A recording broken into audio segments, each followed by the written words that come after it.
kalian selalu dalam keadaan sehat walafiat. Amin ya rabbal alamin.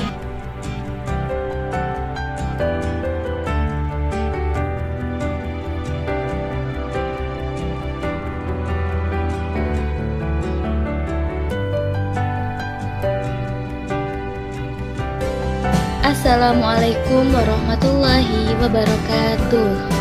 Hari ini kita akan belajar Bahasa Indonesia tema 9 kelas 6 Minut Rate Putra Gresik. Nah, topik kali ini adalah karangan fiksi. Tema 9, subtema 1, 2, dan 3. Sebelumnya, apa yang dimaksud karangan fiksi itu? Fiksi adalah karangan yang berisi kisahan atau cerita yang dibuat berdasarkan hayalan atau imajinasi pengarang. Fiksi itu contohnya seperti apa ya? Nah, yang pertama, novel. Novel adalah sebuah karya fiksi prosa yang tertulis dan naratif. Umumnya, sebuah novel bercerita tentang tokoh-tokoh dan kelakuan mereka dalam kehidupan sehari-hari dengan menitik beratkan pada sisi-sisi yang aneh dari naratif tersebut. Yang kedua adalah cerpen. Cerpen adalah suatu bentuk prosa naratif fiktif yang cenderung padat dan langsung pada tujuannya. Saatnya kita belajar subtema 1.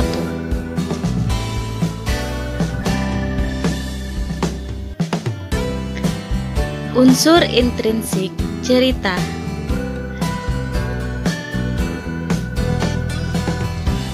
Ada beberapa unsur intrinsik cerita. Salah satunya, yang pertama, tokoh. Yang kedua, watak. Yang ketiga, alur. Yang keempat, amanat.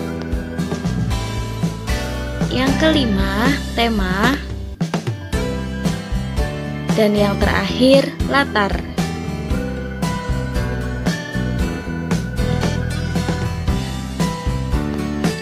Unsur intrinsik yang pertama, tokoh.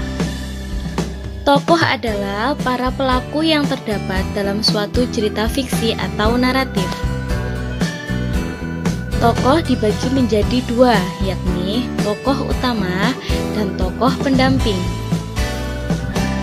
Tokoh utama adalah tokoh yang banyak dan paling sering diceritakan dalam sebuah karangan. Sedangkan tokoh pendamping adalah tokoh yang mendukung tokoh utama.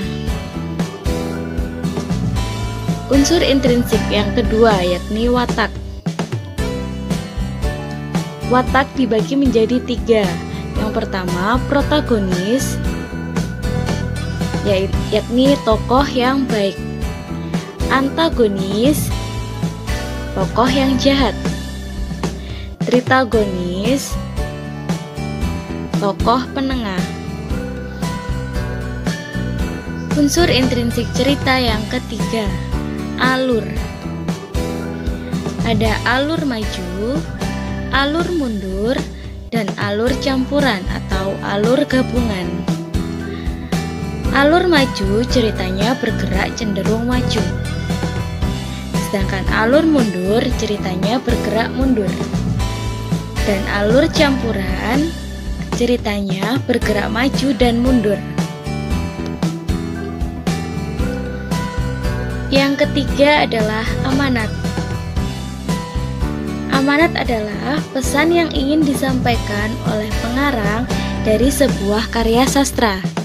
Ada kalanya amanat berupa pesan moral. Yang kelima, tema. Tema merupakan gagasan pokok atau ide pikiran tentang suatu hal, salah satunya adalah membuat tulisan. Unsur intrinsik cerita yang terakhir adalah latar. Latar dibagi menjadi latar waktu, latar tempat, dan latar suasana. Latar waktu adalah latar yang menjelaskan waktu terjadinya suatu cerita. Contohnya siang hari, sore hari. Sedangkan latar tempat adalah latar yang menjelaskan tempat terjadinya suatu cerita. Contohnya di hutan, di gunung, di rumah, dan lain-lain. Sedangkan latar suasana adalah latar yang menjelaskan suasana atau kondisi suatu cerita. Contohnya suasananya senang, sedih, marah, dan lain sebagainya.